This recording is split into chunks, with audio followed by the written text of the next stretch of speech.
Before we begin the episode, I would like to thank our sponsor, Chin Up Goggles, the new generation of vision training. Its simplistic design eliminates downward vision, improving a player's spatial awareness, anticipation, skill acquisition and execution. The findings have been supported by scientific research in CIT, now MTU. Be sure to visit chinupgoggles.com for more.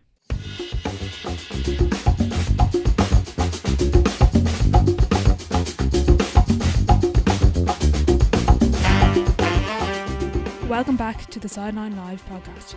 You can follow us over on Twitter and Instagram at the Sideline Live. We'd love to hear from you. On episode 104, I'm delighted to be joined by Irish senior men's assistant head coach, former Davidson Wildcat and former professional basketball player Puff Summers. We discuss his journey from growing up in the United States, attending Division 1 Davidson College, pursuing professional contracts, Irish basketball and so much more.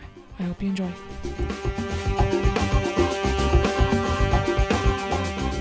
Hey Puff, thanks a million for joining me on the podcast. Oh, thanks for having me. I've been waiting. This is episode what? Episode like 100 and something. Yeah, see, I've been waiting a long time for my invite, so thank you for having me. No, of course. For anyone that doesn't know you, there's probably more people in the non-Irish, like they're not in the basketball community. Can you kind of give a quick 30-second intro to who you are and what you do? So Puff Summers is my name. Lawrence is my birth name, but everybody calls me Puff. I am an American player, retired player now. I've been here since 2007. I played at Davidson College, pre-Steph Curry. I have to let people know that. But I'm now the assistant coach with the national team with Ireland, the Irish senior team, and run my own basketball business development company called Why Not Me Hoops. And I'm just kind of a basketball guy. Anything basketball, I'm around. So. It's going to be a lot of basketball talk, so I apologize to all the non-basketball people out there, but hopefully they get something out of it anyway. I love the way to mention the pre-Steph Curry era. Can you describe the change in what it was like? Because you knew Davidson basketball before he was there to what it is now. I even saw like his they call it 3 out of 3, where they did his jersey retirement, graduation ceremony, and Hall of Fame. I think they did it in Davidson for him the other day. Can you describe kind of the shift in, even like it's become a kind of a worldwide brand, really? I think the shift is more, the recognition that Davidson got. It's not so much been a shift of the way they do things or the way they prepare, or just the player development stuff that we did before. Steph kind of came and enhanced it. Obviously, he's going to enhance any program he goes to, but it's just the visibility that Davidson had after Steph just kind of went off the scales. We were always a school that brought a lot of European players in, but we had a lot of international players even when I was there. I think I had a Finnish roommate. We had a guy from England, a guy from Turkey, Congo. Wow. It was everywhere. Our team was very, very. Michael Bree was there. He was a senior, Irish point guard when I was a freshman, and then I graduated with Connor Grace, another Irish guy. So we had Kenny Grant, who was from New York but played on the Swedish national team. So we had just had a plethora of international players there. So just learning how to play basketball and learning how to play kind of the international style of basketball was always a Davidson thing. And then you add a Steph Curry to that and kind of give him a green light to play within this European style based system. It's and then now Davidson is what it is, and Steph is what he is. Yeah, exactly. Can you describe kind of growing up for kind of, and as you're describing it, kind of compare it to what you see in Irish basketball, kind of that high school level, us in secondary school? How many times are you training a day compared to kids in here? So when I was growing up, it was every day. High school practice, like even middle school practice. So middle school, just put in perspective, is the equivalent of like first and second year in primary school or in secondary school here. So Middle school, 7th and 8th grade for us, that was the first introduction to school basketball, really, a school team. So we practiced every day after school, and then we'd also play AAU during the summers, which is, I guess, the closest equivalent to what club basketball is here, but just a little bit different. So, there were tournaments every weekend, and there was practice every day for that as well. So, it's kind of a full-time thing once you choose to play basketball. Like, obviously, when you're in school, you'll play basketball for one semester or one season, and then you'll have another season, say football season, or another season, baseball season, whatever it is. So whatever sport you're doing for that time, you're doing it every day. And then for pretty serious basketball programs in the high school level, they're going year round. So even if you're in football season, you're still having basketball workouts in the morning or strength and conditioning stuff in the mornings, and just kind of staying on top of it there. It's a full time thing, you know. It's just a bit of a different culture that I think Ireland is shifting towards. You know, basketball players are still doing a lot of stuff in the off season, even if they are playing Gaelic or hurling or whatever else they're doing in the off season. Basketball is still on their mind, you know. So it is a bit of a shift happening in Ireland. Just you speaking of hurling, how did you get basketball into the hurling god of, or the school of hurling in Ireland? Yeah, it's in St. Karen's. It's yeah, it's hurling is the baby there. And it's funny, and I've told this story a few times, but they literally had me come in and do 6 weeks of PE sessions with their first years, and you know I just do a lot of physical literacy stuff to start, a little bit of ball hand, a little bit of shooting, and a lot of playing and just trying to introduce the game to kids. And one of the days I just had the tennis balls. We were just doing tennis ball handling drills, and I could just see all the PE teachers' eyes just light up as soon as they were catching a tennis ball while they were dribbling a basketball, and they were like, "Oh, this is very similar to the skills they need for hurling." And in my back of my head, I was like, "Yeah, yeah, you know, I'm just trying to I avoid the roll that hurling stuff. yeah, because I'm not trying to step on anybody's toes, but I'm also not trying to equate it and be like, you know, the things that I'm teaching are going to help you in hurling. But you know, they were happy with it, and the kids loved it. So that was kind of my end to St. Karen's, and I've been coaching first and second years there ever since. So it was pretty cool. Okay, very good. For you, Puff, why basketball? Why did you fall in love with the game? And can you remember that? Was there a specific moment where you kind of said, this is really for me? Or was it kind of like a long term kind of process? It's a hard question. I feel like it's a bit of a loaded question because I think you know you do something and you love it for so long and it becomes so much a part of your life that you can't really remember a time when it wasn't a part of your life. You know what I mean? So I know I started playing at a really young age, uh, and I always loved it. But I think the thing that pushed me over the edge was when I was 10, when I was 10 or 11, my parents got divorced, and my dad moved out, and then it was kind of like, you know, this young boy searching for like a meaning and something to make him feel a little bit better. And it started off, it was just kind of going out and shooting. Um, and basketball was always kind of something that my dad did with me and my brother. So it was just kind of going out and shooting and just kind of, you know, letting off some steam. And from there, it was kind of competing with yourself a little bit, seeing if you can make five in a row, six in a row. And then I just got hooked. Then I started pretending that I was playing against my dad when I was making moves and like we used to when he was there. And that kind of got me through some rough days, just imagining that he was still there with me. You know what I mean? And then from there, it just kind of became, and it's kind of a mentality that I started having was just that whole, you know, you versus you mentality, just being there and competing against yourself and not caring what anybody else said or what else was going on. And from that, it just grew into this obsession with wanting to just be better than I was yesterday, you know? So, you know, it started from, you know, a tragedy, I guess, a bit of a tragedy in my life. And you know, basketball kind of turned that tragedy around and it became positive for me. Because I think I saw that on, I think it was Orla O'Reilly's interview with Basketball Ireland. It was, she kind of wrote a kind of a bit of a mini paragraph on it and kind of said, you know, it's not about, she said, it's not about something else, but it's about you versus you. And that really hit home with me. And I know you have that actually printed on your Yeah. camp t shirts. And it's kind of Yeah. like Yeah. you have that motto, and you actually have a couple of other mottos that you use probably with players as well when you're trying to develop them. Yeah. Well, it's kind of become just a thing that I do. That every camp I put a new motto or quote on it. I'm kind of running out of quotes now. I've had so many camps and T-shirts, but it's you know, and I think a lot of coaches speak in cliche a lot of times when they're coaching or training players, but just the things that I put on T-shirts are just kind of the ways that I try to live and try to teach the game. So you know, one of them, it's a marathon, it's not a sprint. You know, that's a big one. And then you know, another one is like process driven. Everything is process driven, which has become a bit of a cliche in sports as well, but it's Yeah, something. thanks to the 76ers. Yeah, yeah. So we'll, you know, I'm sure we'll probably touch base on that at some other point in this podcast when you ask me questions talking about process and what the process is and what it looks like or whatever. But the things that I try to go with over and over to the players that I work with is just that, like, it's not the destination ever. It's not about, making this team or getting playing time for this coach. It's about just loving the process of being in the gym and doing it over and over and over again and trying to challenge yourself for that. Mm. So yeah, that's yeah. When you're speaking to players and you're giving them advice, is there anything that young players should? Is there any advice that young players should ignore? Is there anything you've heard, or is there anything that you kind of see kids doing that you're like, avoid that? That's not where you need to go down. Is there anything that kind of comes to your mind when you hear that? Clout, social media clout.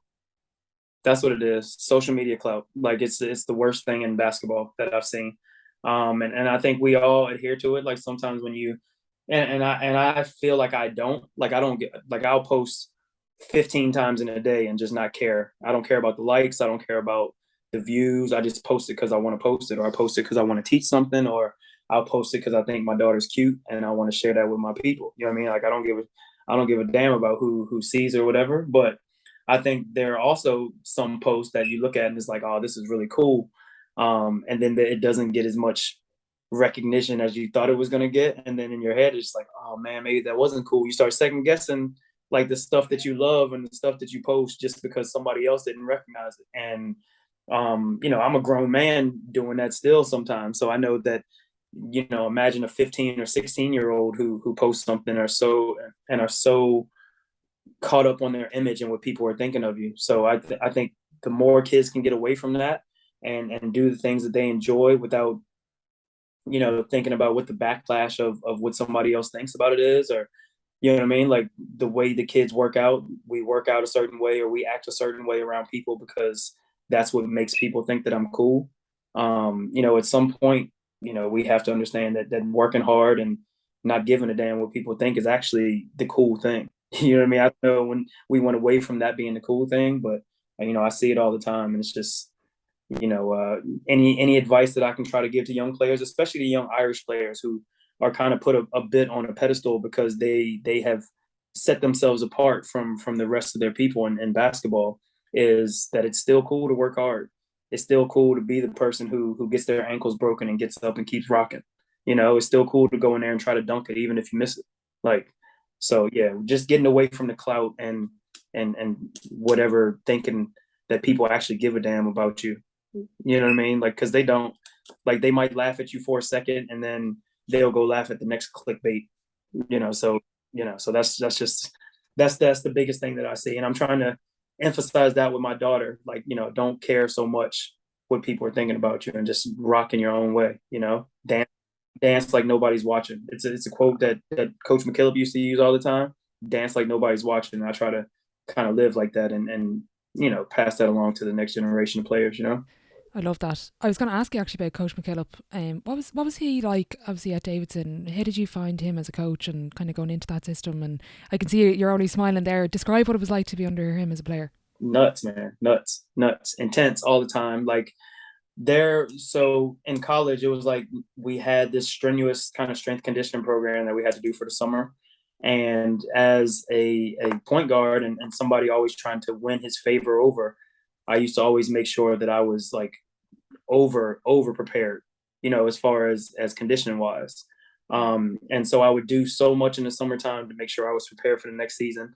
And it didn't matter. So whatever I did in the summertime, the first workout that I had with Coach McKillop, like every year, was like I felt like I couldn't breathe.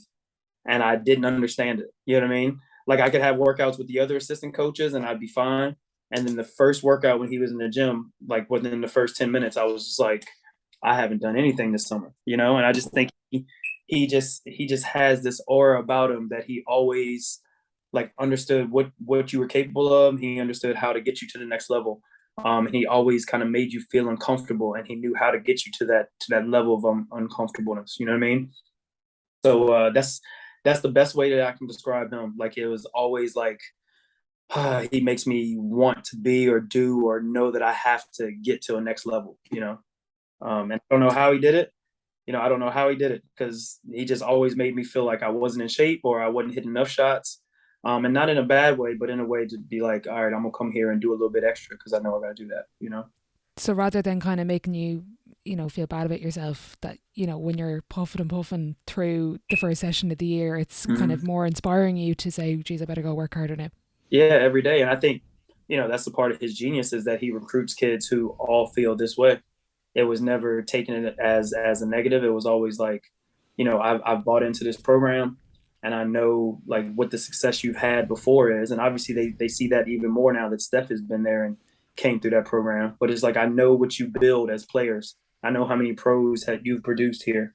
So if you're telling me to run through this wall for you, I'm gonna run through this wall for you. And he just had an innate ability to make everybody feel that way. And I didn't play that much in college. I was like 11th, 12th man, and I felt as much like that as a Steph Curry would have felt. You know what I mean? It was the same. Like he made us all feel the same. How did he do that out of interest? Kind of reflecting back, being a coach now, can you see the little intangibles that he did to make you feel like that? Yeah, it's just the little things like when he sees you on campus, he used to jog a lot. He'd be jogging all the time. But if he saw you in campus, he would stop his jog and he'd come over and talk to you. And he knew everybody's schedule, so he'd come and ask you, how your economics class was this morning, which you never wanted to be like, oh, I actually didn't go to that, coach. You know what I mean? So it was like it was just a constant accountability with him all the time. But he was always asking questions, wanting to know about your life, how your mom was doing, how your brother and sister were doing in school. It just made you feel a part of things, like if you like, especially when it got to kind of February where you really weren't playing a lot of minutes and it was late in the season and you don't really practice that much when it gets to that stage of the season. It's kind of like walk through stuff, go watch film, get some shots up because we have 2 or 3 games in a week. But it's, when guys were struggling who weren't getting minutes, he would always just say things and let you know that you were still important and that you felt important. Yeah, like it's an art form that I'm pretty good at relating to people, and I think because I was that bench guy, and I've been in situations where I've been like the man and been the main player on teams. I have this different perspective that I know what everybody feels like at certain times of the season.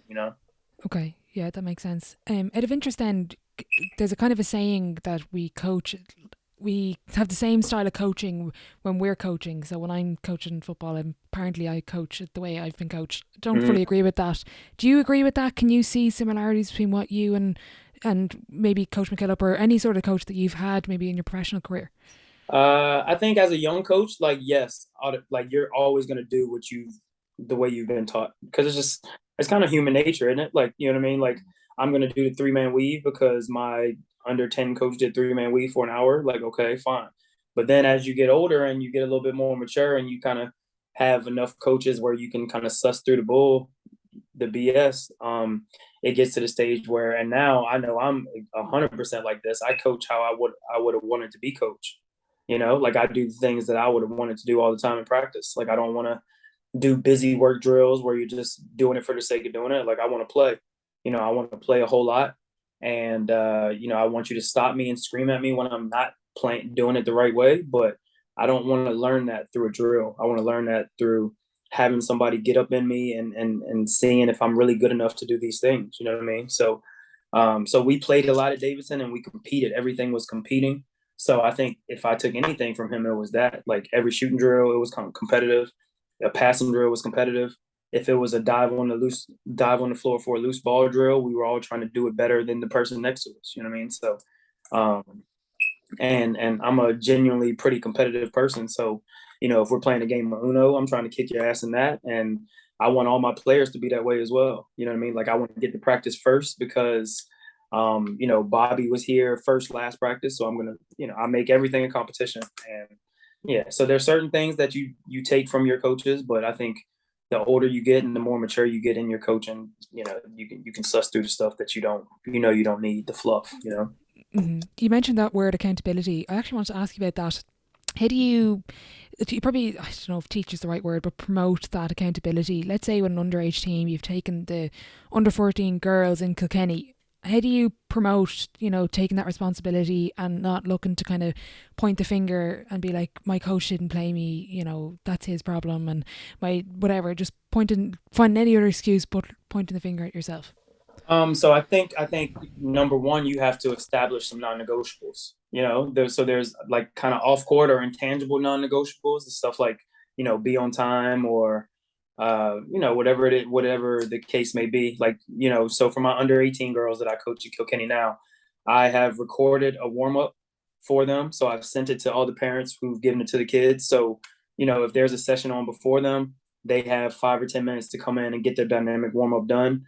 So when that practice is done and we're starting practice, like, they're ready to go. Like, it's full throttle for the hour and a half that we have. So that's just giving them some personal accountability. And if they're not ready, and if you get there late, and if you come in and want to talk instead of that, then when I start to rock, and you know what I mean, like, you are not ready to play, then that's on you. That has nothing to do with me. And then as far as like accountability, like on the court, intangibles for me, it would be like certain things. Like, once you start to cut, finish your cut at all times. If you don't do that, right, you didn't do your job. In my head, like, I can't trust you. And if you continue to do these intangibles, or these principles that we talk about all the time, if you do it over and over, like, you're going to give yourself a chance to play. And then, obviously, as an underage coach, especially here in Ireland, it's like, or everywhere, every parent thinks their kid is the absolute gem of the sport. You know what I mean? Like, except for coaches who think their kids never do enough, which is what I'm slowly learning. But so it's like, if you do these things and you feel like I'm not giving you a fair shot, and your parent comes to me, like, you better believe that the next game I'm gonna throw you in the fire.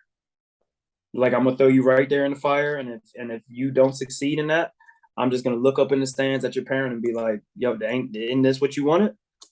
So it's like, I'm not gonna play anybody and put them in a position to fail. But if you want to bitch at me and say, they deserve this, like, all right, here's your opportunity, go.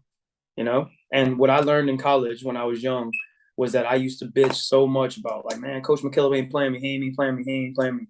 And you do that so much that when you do actually get your opportunity, like, you're not prepared for it, because all you've been doing is wasting time bitching about why you're not playing.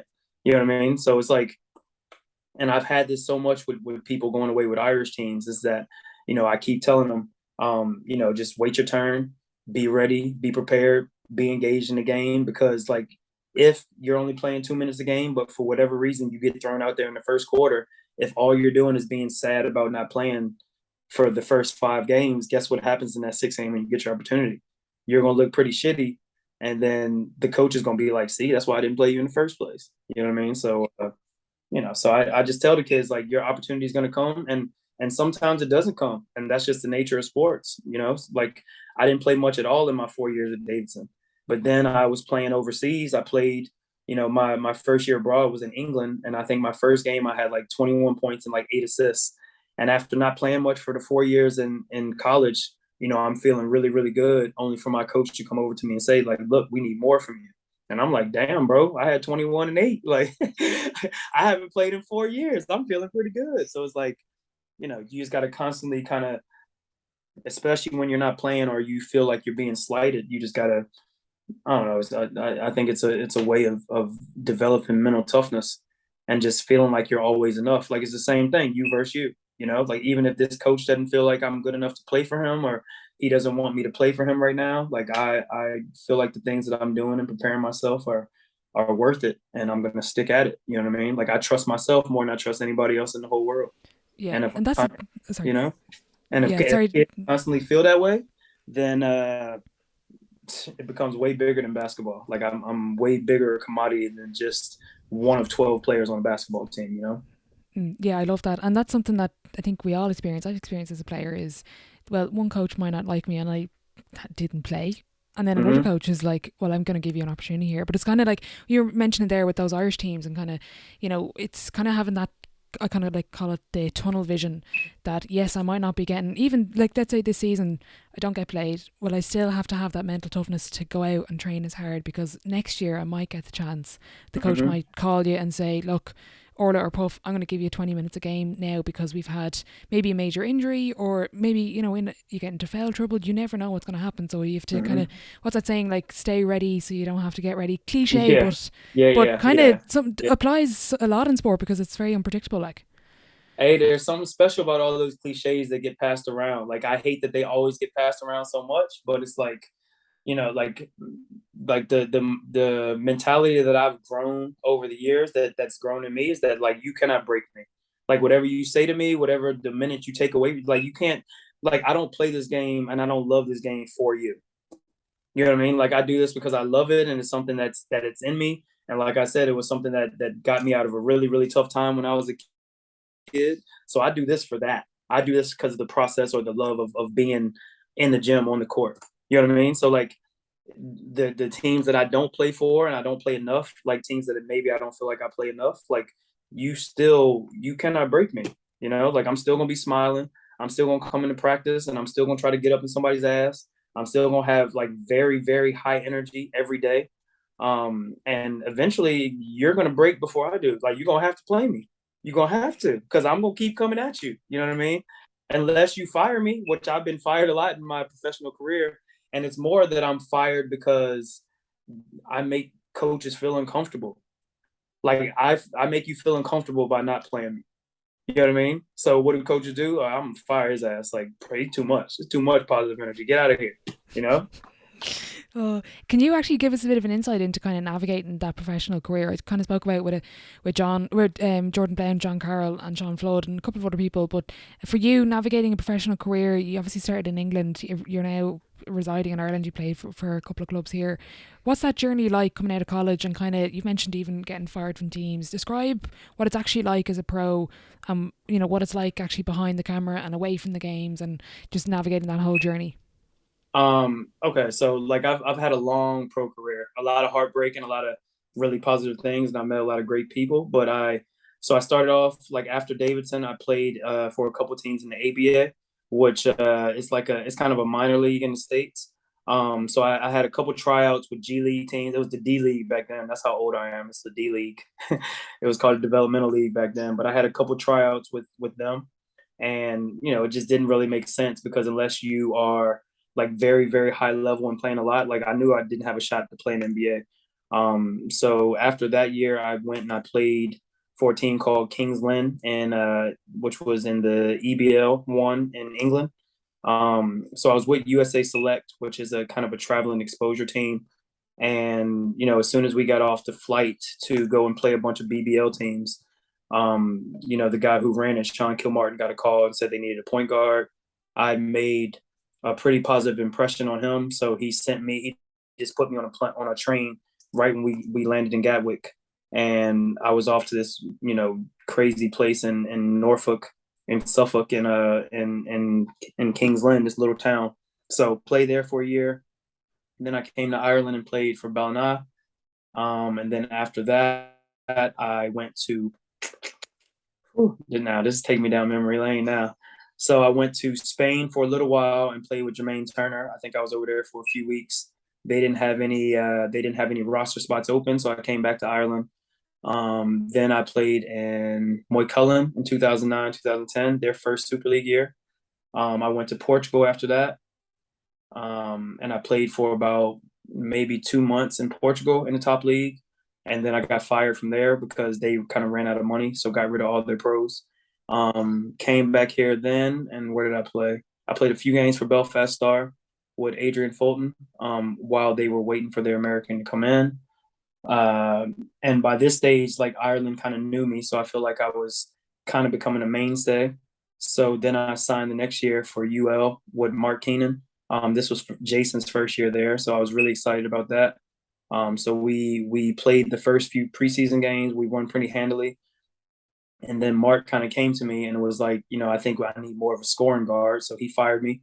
And this was in 2011. It was about 3 weeks before my wedding. And I think this was one of the last times I ever kind of cried over basketball was in 2011. Like I was getting married. My mom was coming over. I thought she was going to get to see my first game with UL. And yeah, he fired me. So I went through that. And then I ended up playing with Dublin Thunder in the National League that year, and we won the National League Cup. This was before they had any rules about Americans playing in National League, so we had like 8 Americans that year. Like we're beating teams by like 100 points or something stupid, So from there, I ended up going to Australia for a year, for a season. Came back and played with Colester and Jermaine Turner. And we can talk a little bit about that later. That was a crazy year. Got fired um, for Michael Bonaparte, who ended up being my Templeogue teammate. So they fired me and brought Donie in. And then I played 3 years National League with Kilkenny. And then I've been the last 6 years with McKillop. Or Right. Templeogue, sorry, with Templeogue. Yeah. And when you describe kind of, when we were just speaking about that mentality of kind of that tunnel vision and, staying ready, when you go through so many ups and downs, like how, like it's easy for me to say it on the podcast when I'm Mm. recording in my bedroom, but when you're in this, when you're in Portugal, you're getting fired. When you're in the UL, getting fired. But you're head coach of the Irish national team. Like, describe what that is like and how you build that resilience.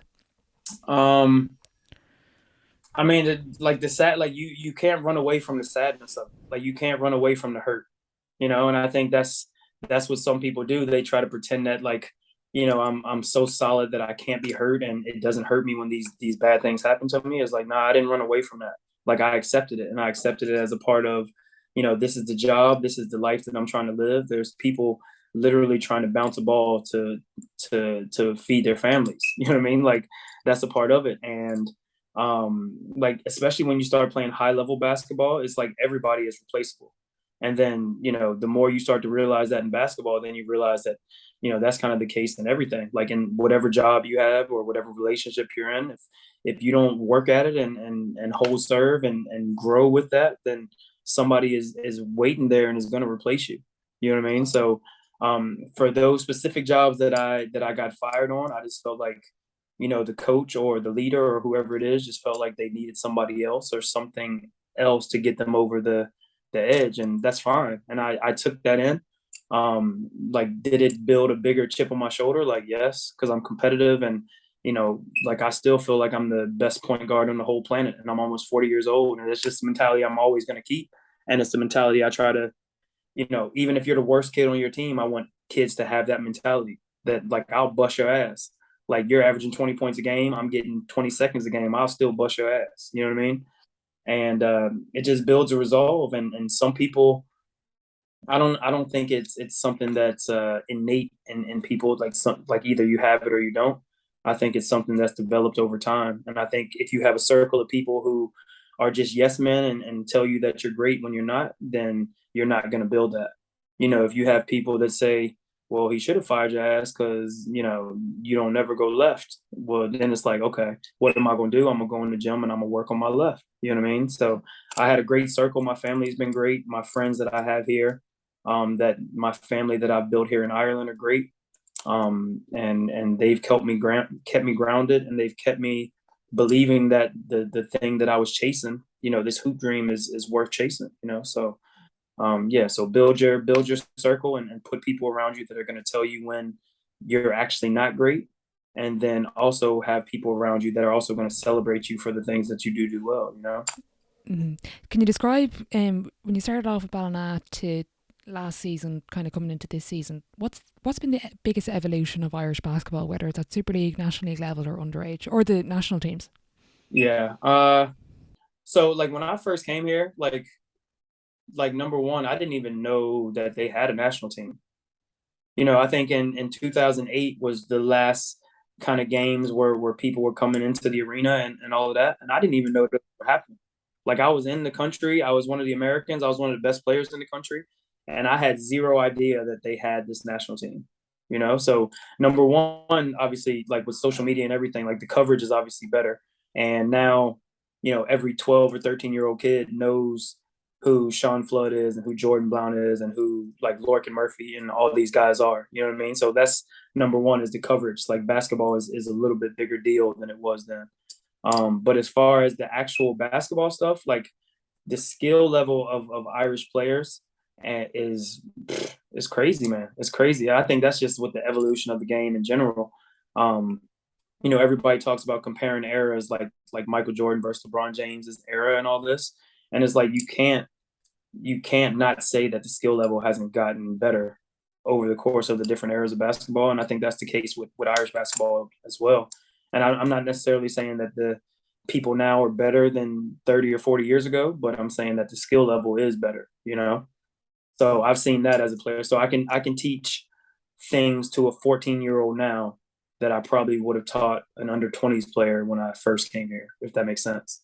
Like they're learning more things faster, you know?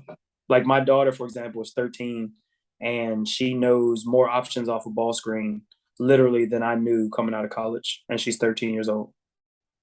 And it's not, I don't say that to big her up because if anybody has seen me coach her, I do not big her up very often. But she knows more than I knew now. She knows more now than I knew when I was 21, 22 years old, for sure. Wow. When did you start getting involved with Irish teams? I know you're with Sean Flood, but an underage team. Was it under Yeah, 18? under 18. I think that was in like 2014, maybe 2013, 2014. So it started off that Patty Lyons is like my guy. Like he's like Patty Lyons. Like I know he's been on the podcast before.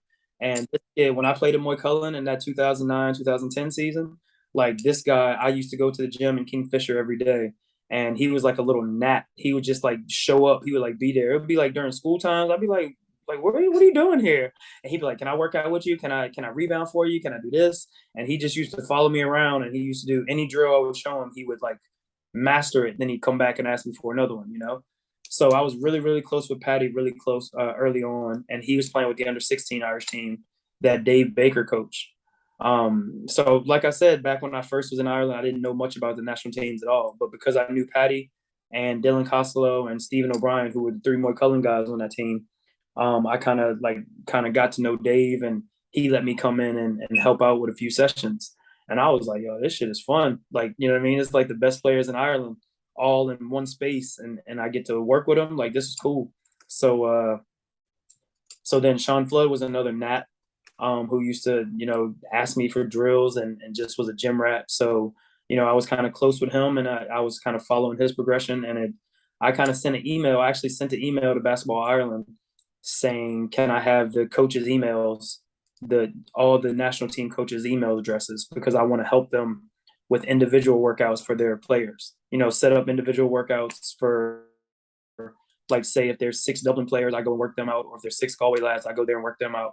And Tom O'Malley got wind of that email, and he said, "Don't be sending that out. Just come be my assistant with Sean Flood's with that under 18 team."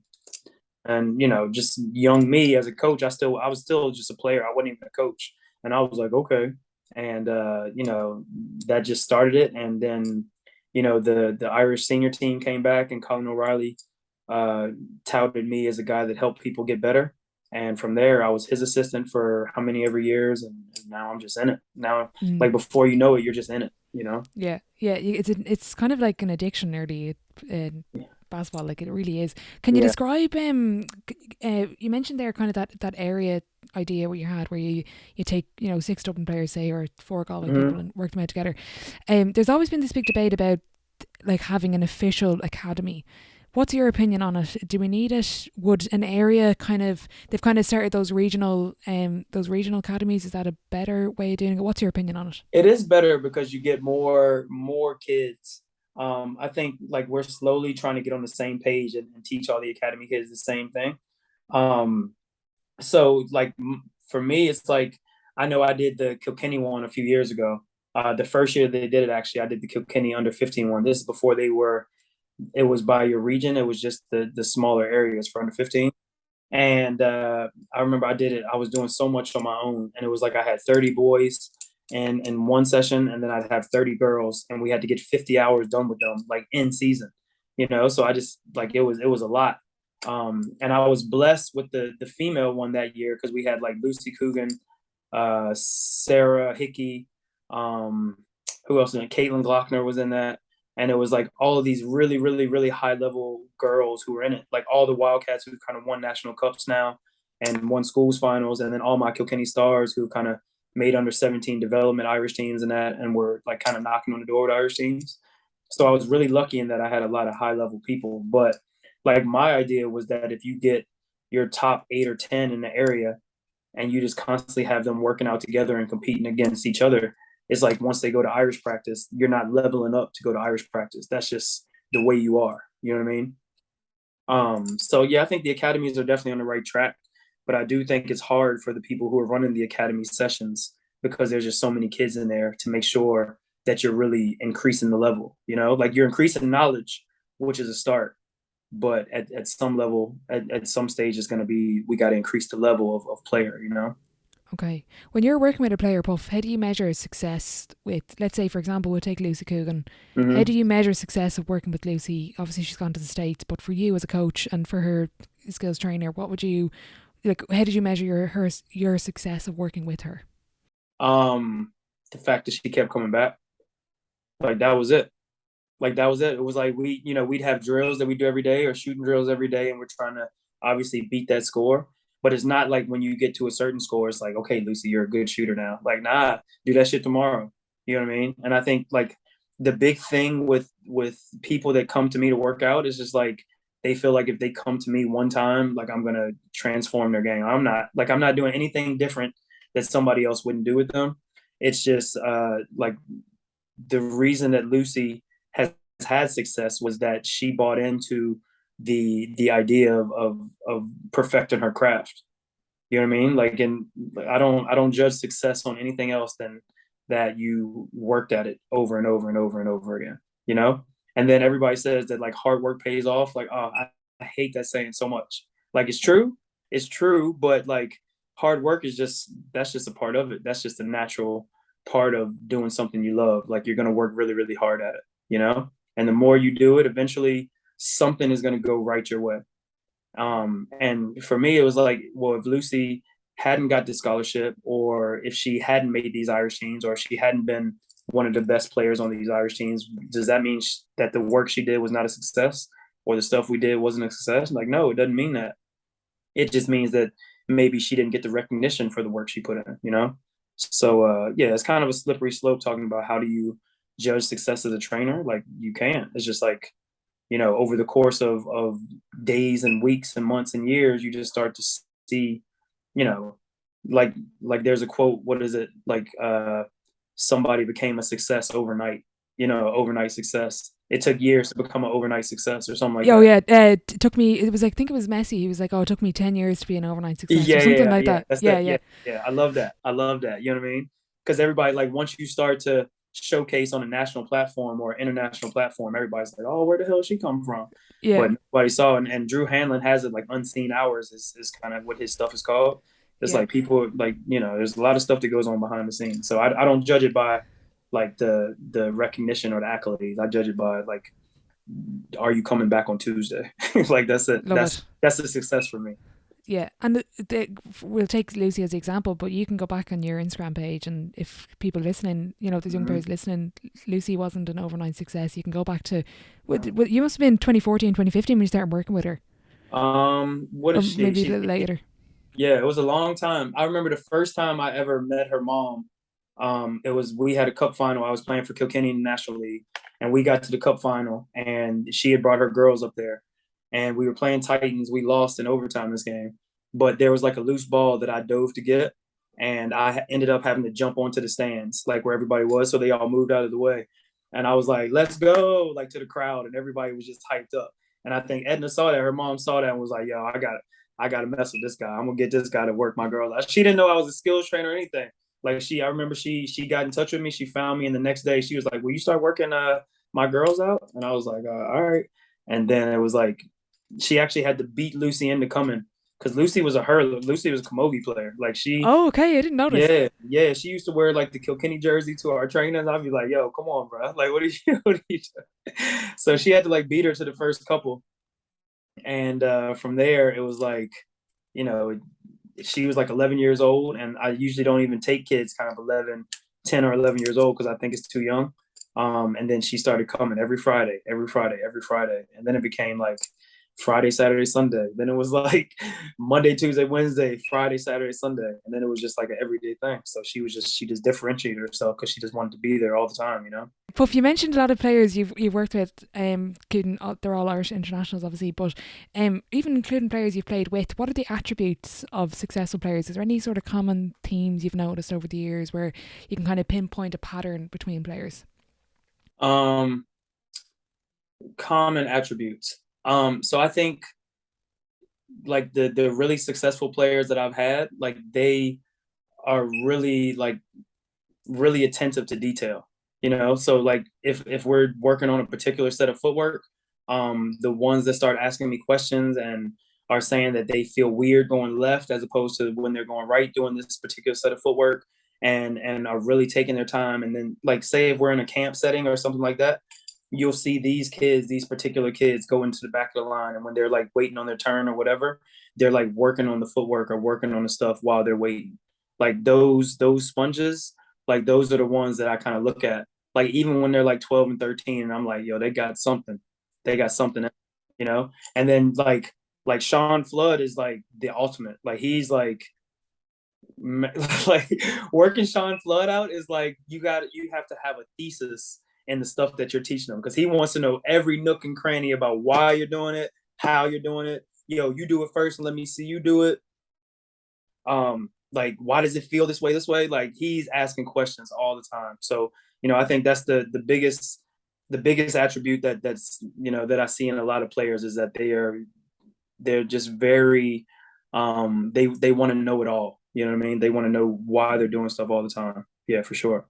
It's like I saw that video from Kobe. I think when it was his the Mamba Day, he had I don't know, it was think from a talk or something, but he was like, you have to be patient in learning the details, but you have to be impatient to want to get better. So it's like Yes. being Yeah. patient in the middle of the practice, but like then as soon as you go home, you're thinking about it and you're practicing and you're back the next Yes. day, and it's kind of though patient but impatient, if that makes sense. Yeah. Yeah. And it's also like those really successful players, like they think and watch basketball a lot. Yeah. And like I never understood how like some players just don't watch any basketball, but I'm like, you want to be a great player? Like, yeah. I'm like, what? So it's like the players that are just constantly like, and not highlights, like actual games, and you're not watching it to be a fan. Like there's a way of learn. Like if you know what I mean. Like it's if I start to watch a particular player, like I'm watching everything he does. Like I want to know like if he's high fiving people when he goes to the bench. I want to know what his reaction is when he gets called for a bad foul. Like once kids start watching things like that, and the good kids, the really good players are the ones that when they're watching these Irish games, their peers playing, they're really like, hey, Harry Scully is doing this and this and this, just to use Harry as an example, because he was a great under 16 player for us this year. Hmm. Speaking of skills and you being a skills trainer, what is the most underrated skill in the game at the moment? Swinging the ball from the top, for sure. Like, which is not even like anybody can do it, but like literally getting the ball at the top of the key and whipping it to the other side and making the defense shift. And like everybody possesses that. Like everybody possesses the ability to do this, and especially in under like so what are we trying to build as players? We're trying to build dynamic offensive players, all the time. All right, how can I be a more dynamic offensive player? I can make the defense move faster, so I catch it with a head start. You know what I mean? So just being able to literally catch the ball, swing it side to side, make the defense shift over to them, and now give the person on the wing a chance to attack one on one with an advantage. It's like the most underutilized skill in basketball. And this is not an underage thing. This is like senior men's, this is NBA, this is EuroLeague, this is Eurobasket. I was at Eurobasket yesterday. Like all the post players can come down, and once they catch it, like they make a decision on the spot, you know? And so especially the young post players that I'm teaching with, I'm trying to teach them to make a decision a little bit quicker. Like I don't care if you catch and shoot it and jack it up, as long as you do it with if you do it with all your heart, like you really believe in this was the best decision for my team. So catch and make a quick decision is yeah, most underutilized skill for sure. Okay, interesting. Speaking of European Championships, I just want to touch on the 2021. I don't know if they still call it the 2020 Championships for small countries. Obviously, Ireland won that, and I spoke to the guys, and they said that kind of going into it, that was the aim, was to win and to kind of put this benchmark down that we're too good to be in this competition. Yeah. Yeah, and that was kind of an underlying theme that was never talked about within our camp. Like we knew that we needed to win that to progress, to show Basketball Ireland that like we want to be playing with the big boys. Like, and not saying that, like, not belittling the small countries at all, but it's like I want to play against Spain, and I want to play against all of them. I want to play against Serbia. Like that was in our heads. So we went into that with the most professional mindset, and as a coaching staff, it was like, we're going to prepare these games as if we are in like the Olympics or something. So it was teams that we knew we were going to beat by 40 points that I was probably doing the most preparation for as far as the scouting reports. You know what I mean? Like even the final, Malta was missing, or the last game that got us the championship. Malta was missing maybe two of their best players, and I was talking about their seventh and eighth man as if they were like Kyrie Irving or something, knowing that we were more talented than them, but just wanting to put it in our guys' heads that like we have to perform at every second and leave no stone unturned to make sure we win this, and that we put in our federation's head that we're ready for the next step. Do you think it was also getting ready for, like, obviously there was no decision made at that point for Eurobasket, but when you're talking about, that level of preparation you went to and being switched on the entire time, even when you're 40 points up, that's what's you're going to need to do when you get to the Eurobasket pre-qualifiers. Yeah, 100%. And it rolled right into it. So then we had a basis or like, 7 or 8 players who kind of continued and played in every window with us for the Eurobasket qualifiers, pre-qualifiers. And we were all on the same page all the time. Like they knew exactly how we used to do the video stuff. So once we got into the qualifiers, even though we hadn't been together and we were only together for that 3 days before we played Cyprus, we were able to click and get on the same page very, very quickly.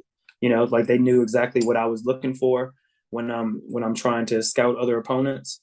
They knew like how I wrote scouting reports and the things that I was trying to take away from teams as being one of the guys in charge of trying to take away strings for the opposing team. So yeah, it was, it was like our first window of the Eurobasket qualifiers was the small countries. Mm-hmm. What did you learn from the pre-qualifiers so far? Obviously, there's still a qualifying tournament next summer, but what did you learn from the previous windows that you've gone through? What were the biggest takeaways for you, maybe as a coach?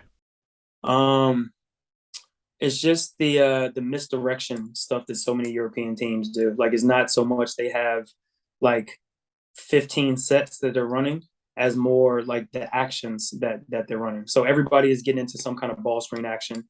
But it's just the different ways they get into that ball screen. And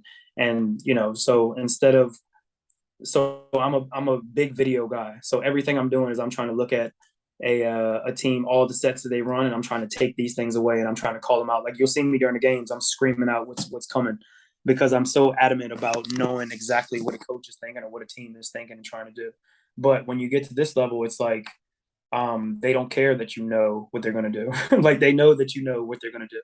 So now they're doing misdirection stuff and they're trying to mask when and where and what positions they're getting into this ball screen stuff. And then so it's like as a team, like with so little preparation, because we don't get to spend so much time together, can we still be on the same page and be able to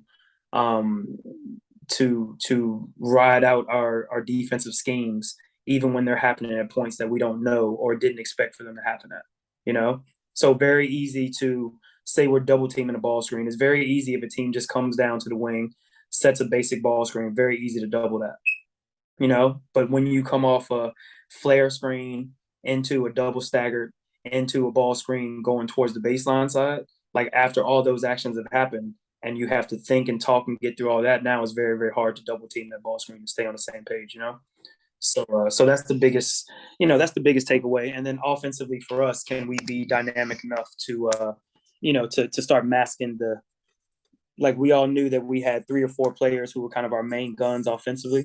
And when teams start shutting that down, can we mask the ways that we're trying to get those guys open and get them into their spots, So yeah, it was definitely a learning curve for our players, but I think more so for me, Mark, and Adrian as a coaching staff, trying to be creative.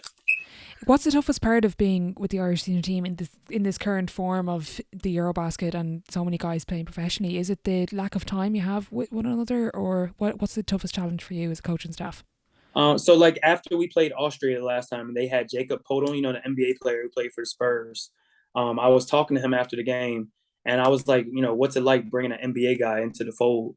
And he said, what you'll learn is that the higher level player you bring in, the quicker they can adjust and get what you're doing. You know what I mean? So the fact that we have so many pros now, like even though we don't have many time, like when you bring Taiwo and you bring Sean and Jordan and John and, even when we bring Aiden, who's not a professional yet, but he's living kind of a professional life in college, and CJ, when you bring those guys in, to your fold, like they're going to pick things up really, really quickly. So that wasn't actually as hard as you think it would be, you know, because smart players, good players, like are usually smarter players, and they're going to pick things up quickly. I think. Um, what was the hardest part? Like obviously the budget, like the budget from basketball. Like we don't have a lot of money. We don't have a ton of money, so you know, we don't get to have a 2 week training camp in June, even though everybody is kind of home and around. Like, you know, and some guys are working kind of 9 to 5. So it's like, you know, you can't just take Monday, Tuesday, and Wednesday off and have a training camp in UL if we wanted to, you know. So I think just the fact that we're not a fully professional outfit is hard. And it's still like, you know, fair play to our guys who still make the effort, and we still are competing, and we still had a chance to win almost every game that we played in those 3 windows, you know. I know you hate the word potential, but Mm-hmm. there's so much young players, like say we've so much youth coming up that Yeah. someone made a comment that it is probably going to be a reality at some point when we have a fully professional 12-man squad for the Irish team. When do you think that is going to happen, if it does happen in your opinion? I mean, I think it's going to happen within the next 10 years, maybe 5 years even, because, you know, you already see it now. Like we have so many kind of 18 to 23-year-olds who are off in college. And if they want, there is an opportunity for them to make money playing basketball.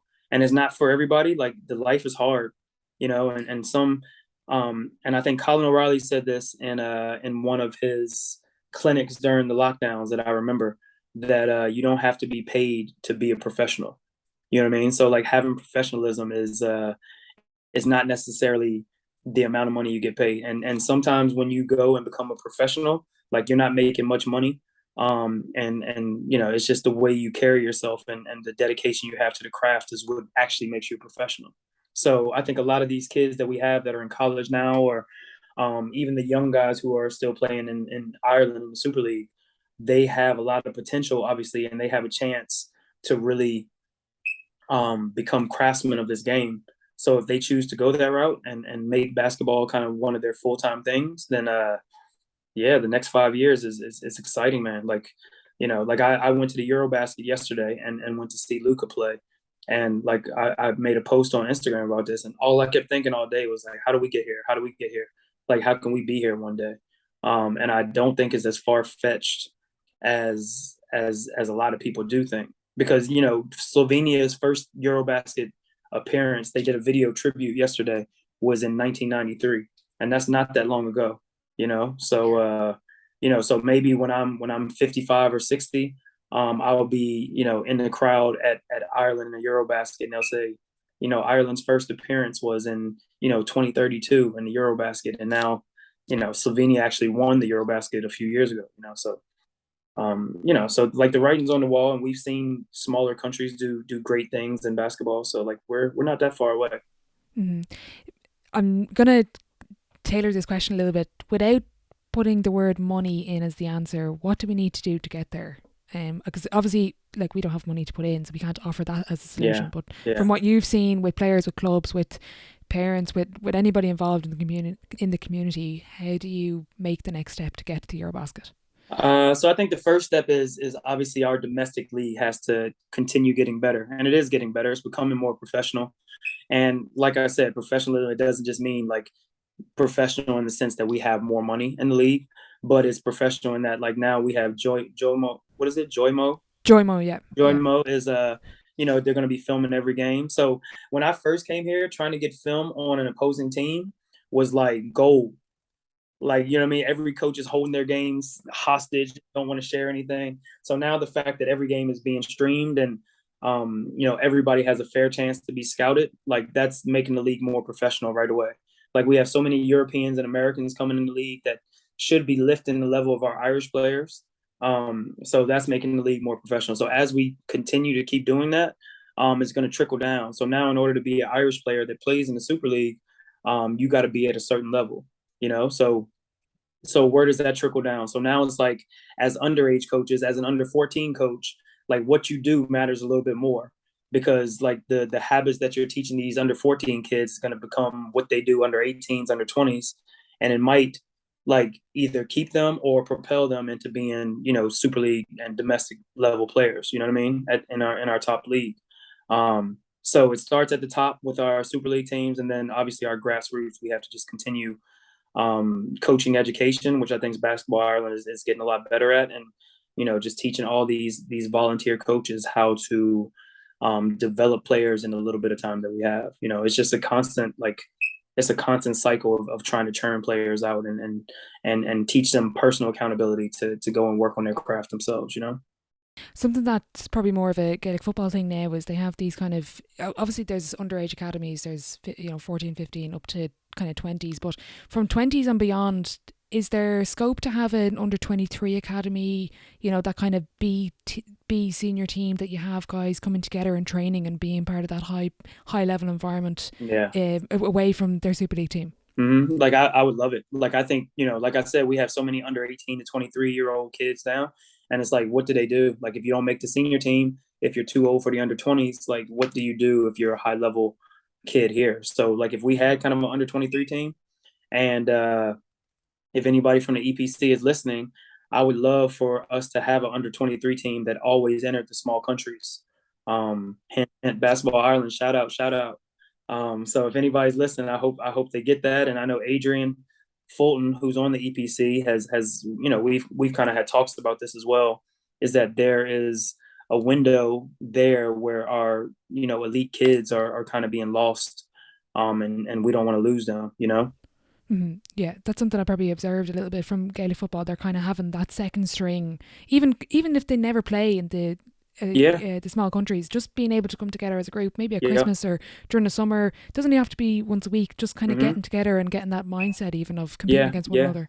Yeah, it's amazing. It's a great insight, a great thing that you just said there, and it's something that it's gonna become more of a problem as we send more and more kids to the States, and kids are going over to Europe and playing at young ages now.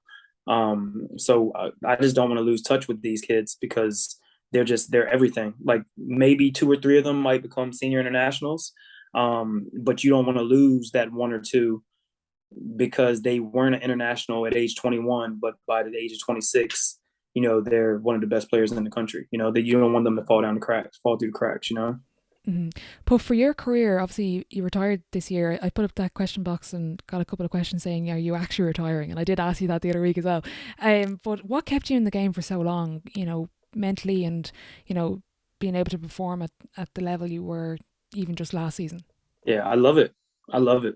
Like I genuinely love it. And I think if you are around me in the gym, like even if you don't know me, within the first 30 minutes, you're like, yo, this dude really, really loves it. And, it doesn't matter. Like I could go watch an under 11 girls game, or I could, perform in a Super League Cup final. And my passion for the game is the same. You know what I mean? So it was never work. It was never hard work. And I think also,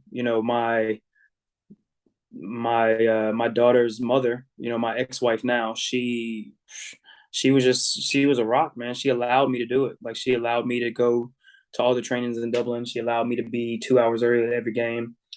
She just gave me an avenue where even in my older years and when I had to do extra to prepare myself to be able to play, she just gave me the opportunity to do that. And I'll always be thankful for that.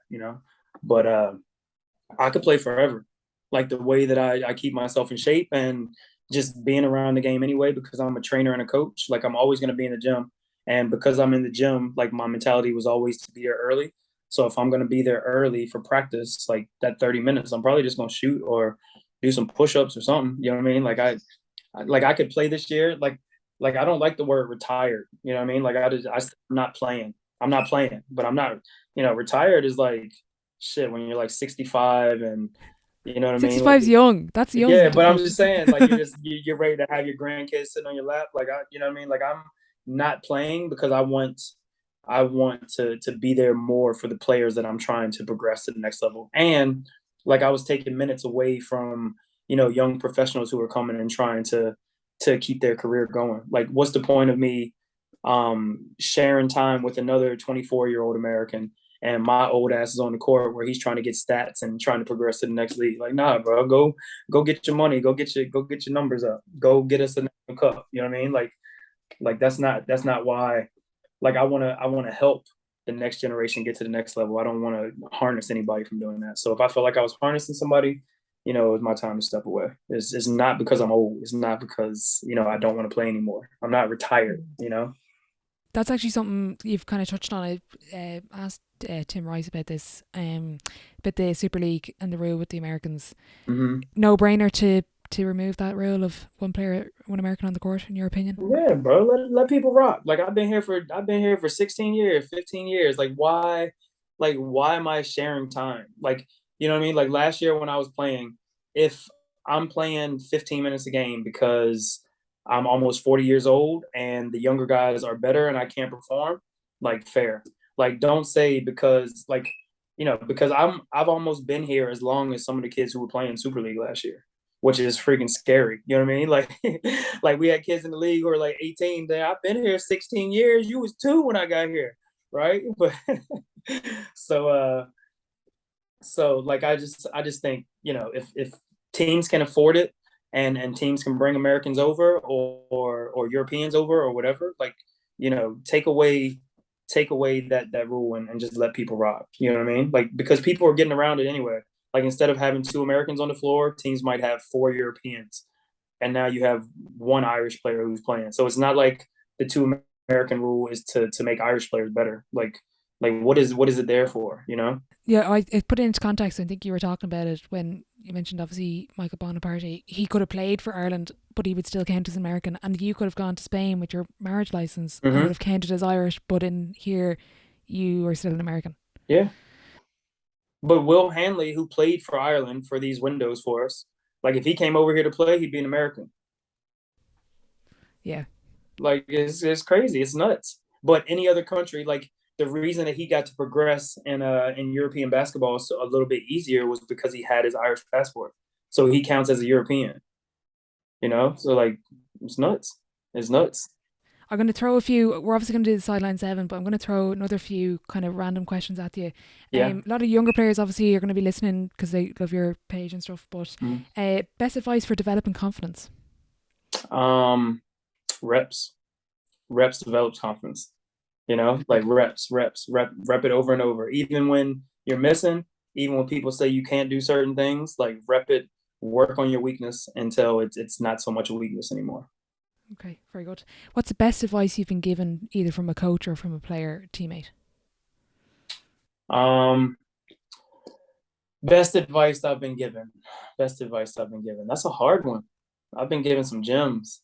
Um, I think the best advice that I was given was from my great grandfather. This is not from anybody, but he told me to, if I was working a job getting paid $5 an hour, work it as if you're getting paid $10 an hour, right? So work so hard that either when you get a raise, you won't have to increase your work level because you've already been working to that level, or when you leave, they will then miss you when they try to replace you with a $5 an hour person. It's the best advice I've gotten. What's the biggest lesson you've learned from sport? Is that you are replaceable. Like that like so. And I think this is funny because I went to Eurobasket yesterday to see Slovenia and Lithuania play, and there was about 13,000 people there, I'd say, and I was just one of 13,000 people there who love basketball. You know what I mean? And it had nothing to do with playing. And then obviously, like there's these players who are playing at this high level, but there's just so much. Basketball is such a big thing, and that you are just a little part of that. You know what I mean? Like you are always replaceable. So I think our goal within this game is just to try to carve a little tiny dent in it. You know what I mean? Like that somebody might remember me a little bit, or somebody might try to emulate something that I did. And it's just trying to survive in this game. And it's like, that's the biggest lesson that I've taken from this. And I think that can be applied to anything. Like no matter what relationship you're in, there's somebody that can take your place if you don't do your job. So I think basketball's taught me that more than anything. Brilliant. Was your ability down to more work ethic or talent for you, Puff? It has to be work ethic. Like talent, I was just a short little pudgy kid who couldn't really jump that high, and I became a pretty strong, still short, but still pretty strong, fast, and could hold his own with anybody in the world. So that was all just because I worked at it and I loved it. If you could relive any moment of your career, what would it be? Um, huh. I don't know. I can't really like all of it, man. All of it, like everything. Like even the getting fired and the bad parts and not playing in college and the heartbreak. Um, it formed who I was. So I think the best moment that I've ever had was winning the national cup in 2020 and being able to have both my girls in my arms. I think that's the most powerful sports moment I've ever had because my babies were there with me. You know.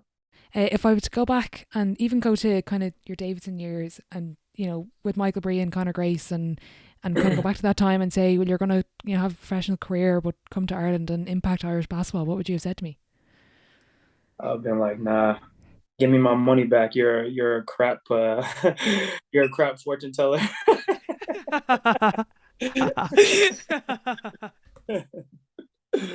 Nah, you're not reading. That's the wrong line on my palm. You're reading right there. A good question in actually from Barry Lynch. The season's obviously starting soon. How are you finding it? We're not mentioning the word retire. We're just saying not playing. And I can just see already people listening that are like, oh my God, he's leaving room to come back and kind of, because he's not actually officially retired. I'm finding it, like, to be honest, I'm finding it really, really tough. Just not having the guys around, just and I've complained so much to people who are close to me about the traveling up and back to Dublin for these last 6 years, and it's just taking its toll on my body. Took its toll on my relationships, on being there for my girls. But like just getting there, and even when guys were tired from work coming into practice, just being that positive influence. And even though I was tired as well, just knowing that I could uplift guys to want to do this thing a little bit more at a higher level. Like it just, it was a motivating factor for me, and I miss that. I miss talking crap in the locker in the changing room after games or before games, or making fun of Jason for everything, and just everything that comes with the camaraderie of being a part of a team. um yeah, I miss it. It's really hard, like the hardness of the hard part of the preseason, and the running and the conditioning stuff that you don't want to do, and it's just a means of getting ready for this long season that's going to tire your body out even more. I miss it. I miss all of it, man. Yeah, it's really hard. It's really hard. What team are you most excited to watch this year? Super League. Yeah. um Well, my heart is just Templeogue. I'm just I just see red when I open my eyes because they've given me so much over the years. So I want to see how they're going to progress now that we kind of, like, Jason is gone and I'm gone, and Steve James is not playing there this year. So they've lost a lot as far as kind of senior veteran leadership. So I just want to see how they're going to bounce back or respond to that. But obviously, the team that everybody is wondering about is Neptune. I just want to see what the hell Jordan's going to be like in the league, and how Colin's going to manage that animal. Going to put you on the spot with this one. I've started the One to Watch series where we give a kind of bit of a spotlight to younger athletes in all sports. I'm going to put you on the spot. I want a few names. Who are the up and coming stars of Irish basketball we need to keep an eye on? Just any age. Any age. Any age. I mean, it's easy if I just name like the people who are already on Irish teams. I don't want to do that. So I don't know. I think maybe I'm a little biased, but there's this 13-year-old girl in Kilkenny. That's a freaking killer, yo. She's a killer. 3x3 champ. She's back a to back killer. to back. Listen. Everybody's like, oh, Caitlin reminds me of you when they play. And it's like the biggest compliment, but it's the biggest cap ever. She's nothing like me. She is so much like tenacious. She's tenacious like me, and she plays hard, but like she's just got her own swag, man. Like Kate, I don't ask me that question because she's coming of age, and I don't want to, you know what I mean. I don't want to be giving that propaganda for my own daughter, but she's my favorite player to watch ever. Love it. We're gonna have to design more T-shirts for her because she's running out of Yeah, 3x3 every color, T-shirts. every color, every color. Oh, brilliant. Final question for me on Sideline 7. We've nearly done a Sideline 7 before, the actual Sideline Yeah. 7. What do you want to be remembered for in relation to Irish basketball when, when the time comes where you step away from the game completely, which I don't think will happen talking to you now. Mm. What do you want to be remembered for when people say the name Puff Summers in the Irish basketball community? I want people to think that he lit the room up. Like he lit the room up with positive energy, and he made people want to be in the gym. And that's it. And if I can make people want to be in the gym, then you create that self accountability that we kind of talked about a little bit earlier. And if you don't remember me for anything else, just remember me for showing up every day and wanting to be better every day. That's it. We are finally going to move on to the Sideline 7, brought to you by RTP Physio, founded by chartered physiotherapists Donie Fox and Thomas Divilly. They are based in St.Judes GA Club in Tempelogue, Dublin. RTPs specialise in physiotherapy, return to play, physical health and performance. You can visit rtp.physio for more. Puff, you've listened to the podcast. I'm expecting some pretty spectacular answers here. Question 1, out of all the quotes we've already mentioned, what is your favourite one? My favorite quote, man, there's so many quotes. Some people get by while others get better. Love it. Who said that? I think Coach McKillop is everything I said. Every quote I know is from Coach McKillop because he used to speak in quotes. He used to speak in sound bites. But yeah, he said that, and I've kind of coined the phrase. So yeah, that's my favorite quote ever. Brilliant. Best sporting event you've been to, and you pick one as a fan and one as a player. As a player, it was playing in Cameron Stadium against Duke. Well, that's probably up there with we actually beat North Carolina my freshman year. We beat Wow. UNC in the Dean Dome. And when you go in the Dean, like Cameron is just a little like if you've ever been to Cameron, if anybody's ever been to Cameron, Cameron is not as daunting as it looks like on TV. Like it's a small place. It's not this huge arena, but when you go to the Dean Dome, it's like so much Carolina blue that you almost feel like dizzy seeing the Carolina blue. And then you walk in there and you see like Michael Jordan's jersey up on the thing and James Worthy, and it's just like, yo, what is this? So that was pretty special. And I kind of grew up a Carolina kid. Like I love North Carolina kind of growing up. Um so yeah, that was probably my favorite as a sporting event as a player. And then as a spectator, um I got to see Michael Jordan play for the Wizards, which was pretty cool. Just seeing Jordan, and then like actually yesterday I got to see Luka play, and I got to get really close up to see him working out. Like, I say this to everybody. Like my favorite part of being the Irish senior or the assistant coach is just getting to see people come in and during the warm ups what they do, like what their routine is. So seeing Luka come out and do his little dynamic stretching routine and go out and just shoot his step backs and do the same thing we see him do on a nightly basis, just seeing it close up and being right beside that, like it was pretty surreal yesterday. Wow. Speaking of gyms and tough places to play, what was the toughest gym or team to play against in the Super League? Super League, Mary for sure. And when they played in Moore, that little orange ass court, man, you don't even know what planet you're on. Right. And then they always play the whitest of music to make you not get hyped in the warm up. And I know it's on purpose. I know it had to be on purpose. Not one rap song. It was the worst place I ever played. I was so happy when they moved to Kingfisher. And then they moved to Kingfisher last year and they still kicked our ass. Because I thought you would have said Tralee because the atmosphere. Because I'm at this season, I have to go down and just see what it's like. What it was Nah, not. Tralee is cool to play in. Tralee, that's fun because it's all fans. They just, you know what I mean? Like, if you break somebody's ankles, even from the opposing team, they still gonna be like, ooh, like that's love. That's fun. Marie, where there's only like 50 people there and they ready to chop your head off, like that's hard. Question 3: what's been the biggest setback or challenge in your career, and how did you react to it? Biggest setback or I think okay, so when I was in seventh grade, I was like the man. I was like the man. Like when we played the youth league in sixth grade, this is when I'm like 11, 12. I averaged like 30 points a game. So going into middle school, which is like the equivalent of first year here, it's like seventh and eighth graders play together on the school team. And so I was a lock, and everybody was like, "Oh, we can't wait to see you play, Puff." And I tried out for the team, did my thing, And this is like the first time when the names are like up on the list in front of the whole school. And I go to it and I'm not on the final list.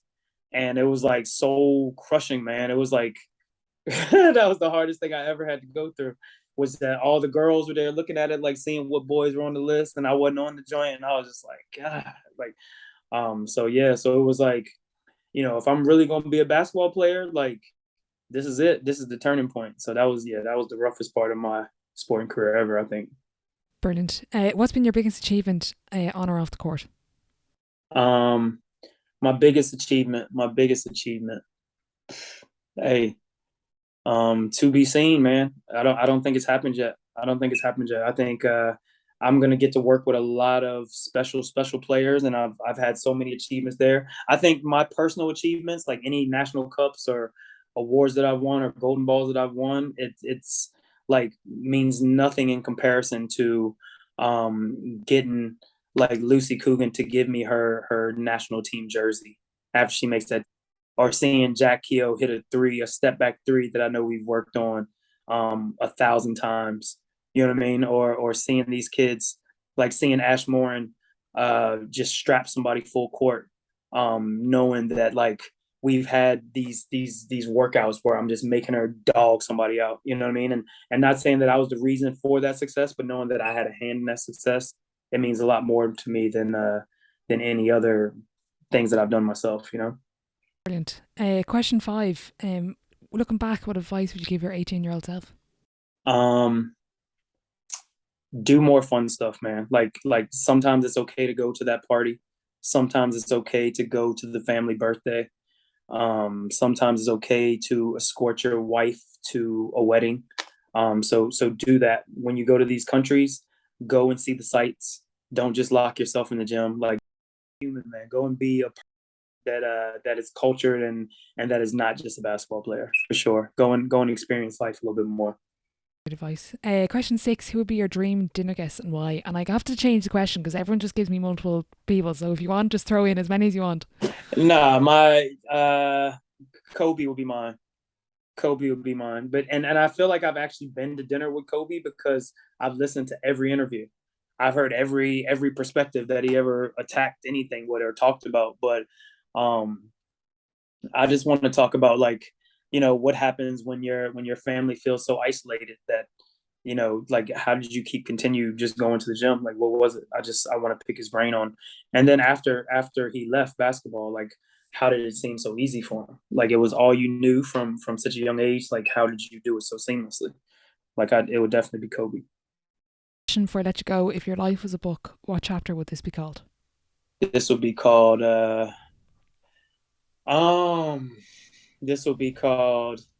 Leveling Up. Okay. Leveling So we Up. haven't seen anything yet, is it? Nah. Puff as a player is gonna be faint in comparison to whatever else I end up being. I think, and I miss it, and I'm trying to, I'm trying to progress and get away from just being Puff as the basketball player, and that's very hard because that's come to characterize who I was for the last 25, 26 years of my life. So now it's kind of trying to take all the things that I've learned and lessons I've learned from basketball and pushing me to a new era. And it's going to be involved with basketball, but it just won't be as a player. So okay, very good. If there's anyone listening that wants to reach out or get a workout in, what's the best place to find you? Well, I'm terrible at returning calls, so don't call my phone or text my phone. But like Instagram, I'm on Instagram a lot. So if you just go to @whynotme5, I will try my best. There's no promises because I'm terrible. I am, and I admit it, and I'm sorry. Orla's probably invited me to the podcast 30 times. I probably missed the message. But hit me on Instagram and I'll try to get back to you. And if I can't work you out because of the scheduling or whatever, I'll work out something that I can help you get better for sure. That's a promise. I'll promise to that. Okay, brilliant. Puff, thanks a million for coming on again and best of luck with everything going forward. Yeah, thank you so much, Orla. Massive thank you to Puff for joining me on the podcast today. Be sure to let us both know if you got something from the episode. I'll be sure to leave all of his social media links in the description box below if you'd like to reach out to him about training or just a general basketball question. As always, if you are enjoying the episodes, please do leave a rating and a review over on Apple Podcasts and Spotify, as it does help the show grow. And don't forget to check out our Instagram page at The Sideline Live for more.